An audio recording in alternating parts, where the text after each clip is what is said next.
All right, Jonathan, the Big 12 won't miss Texas. You hear that, you react. I guess technically the Big 12 won't miss Texas because once the Mickey Mouse playoffs start next year and 12 teams get in, then the Big 12 will have an automatic spot, right? So I can't say that, because there's no Texas and Oklahoma now, a Big 12 team won't have a strong enough strength of schedule to get in the playoffs because we know, now a Big 12 team is guaranteed to get in automatically.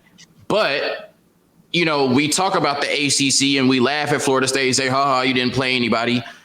Who's the top dog in the Big 12 now? Who is the marquee team? Who can carry the conference on their backs moving forward? If I asked you, what is the premier matchup in the Big 12 next year, your answer would be what? I would go, the game that'll get likely the most views is BYU-Utah, and you could counter that with BYU went 5-7, and we don't know exactly what Utah will do in their first year in the Big 12. So my matchup to watch is one that hasn't even happened yet. Yeah, and I really don't even feel like I need to counter that. You know what I mean? I feel like just hearing that is just enough, right? You know what I mean? Yeah. Like, and if you're biased, obviously, because you're hosting Locked On Big 12, but if you are, let's say, a Big 10 fan or an SEC fan on the outside looking in, what do you think the two marquee teams in the Big 12 would be, or who do you think the marquee matchup would be? Yeah, Colorado brings in money because the flash of Dion, but they went 4-8. You've got Oklahoma State, who lost to South Alabama, but made some waves. TCU went to a national championship, followed it up with 5-7. There is a hole where the big brand of the big team needs to be, but you could argue on the flip side, Texas hasn't filled that hole in the last 12 years until now. I think you could make that argument in terms of on-field success for football, but Texas and Oklahoma have still carried the conference in a way that none of these other teams can. Right? Revenue-wise, Director's Cup. And I hate to be that Texas fan that comes on here and is like, yeah, we got more ratings than you, we got more money than you, but it's literally true, right? And that's going to be a factor moving forward in the new conference. To me, once Texas and Oklahoma leave the Big 12, and I think Brett Yormark has done a great job, you know what I mean? With the situation he was given, he certainly made Chick-fil-A lemonade out of the lemons he was getting, but God, out of the lemons he got. But the problem is the lemons are pretty rotten. And when you look at what you're adding, you know what I mean?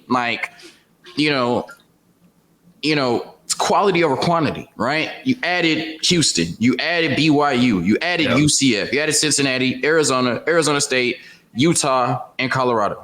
Yeah. And it still doesn't feel like those 8 teams can compare to what you had with 2 historic programs in Texas and Oklahoma. So to me, and this might really be where I piss them off, to me, the Big 12 loses all of its credibility once Texas and Oklahoma leave. And to me, what is the difference between the Big 12 and the Big East? Besides, we know, we have more name recognition. We have more name recognition there for a little bit. Then you got the Big East thing. We have more name recognition in the Big 12. We know the schools, but in terms of who's carrying the conference, in terms of credibility, in terms of people tuning in terms of people saying, that's why I watch the Big 12. To me, they're no difference than the Big East. There's not a single team to me that I just need to watch in the Big 12 unless we're just going to throw Colorado and Dion out there, you know what I mean, and make them the mascot of everything. And there's not currently a team I need to watch in the Big East. Yeah, the Big 12 loses all their credibility once Texas and Oklahoma leave. I know the fan bases have a lot of pride. I know that, there's going to be some very interesting football games moving forward, regardless, if there's big names or not. But the fact of the matter is Texas and Oklahoma carry this conference. They've carried this conference for a long time, and people will look at the Big 12 completely different after July 1st. And from a revenue standpoint, the Big 12 is going to make more than the ACC. So there are at least enough brands in there to give every school in the Big 12 more than what every school in the ACC is going to get. So to say that the Big 12 is losing its 2 most dominant brands, I'll give you. To say the 8 can't replace them in some way would be misconstrued. Now, I get it. I don't think there are a lot of people out there who, frankly, I know when Iowa State plays West Virginia, I care. I'm the maniac that wants to watch that. Most of America is not turning on Fox Sports 1 or ESPN Plus to see that matchup. I've said that on this show. That is the case.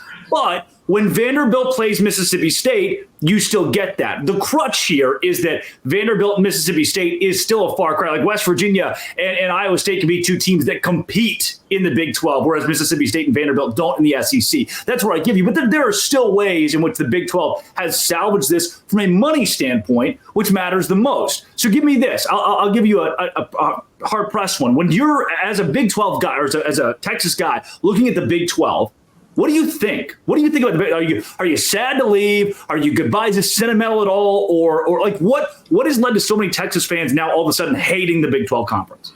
So I think that I'm not sure if you saw that clip or whoever's listening or watching saw that clip of Chip Kelly explaining how he thinks college football should go, but it was really profound, and I think he made so much sense when he talked about football being its own entity. Right. Because, I know that, most Texas fans hate, the Big 12 and, they hate, the other teams that, are in the Big 12, who Texas have been beating them consistently for the last decade. And I think a large part of that is because Texas hasn't been who we thought we were. Right. And so, you can scream we're better identity than these crisis. teams. You said and that so well on your show. It's identity crisis. Yeah, you can scream, we're better than these teams and they're not our rivals, whoop-de-whoop. At the end of the day, we play down to our competition. And these teams have been on our level for the last 10 years plus. So, you know what I mean? That's why you've had to deal with these teams, walking and talking like they're better than Texas, because at times over the last decade they have been.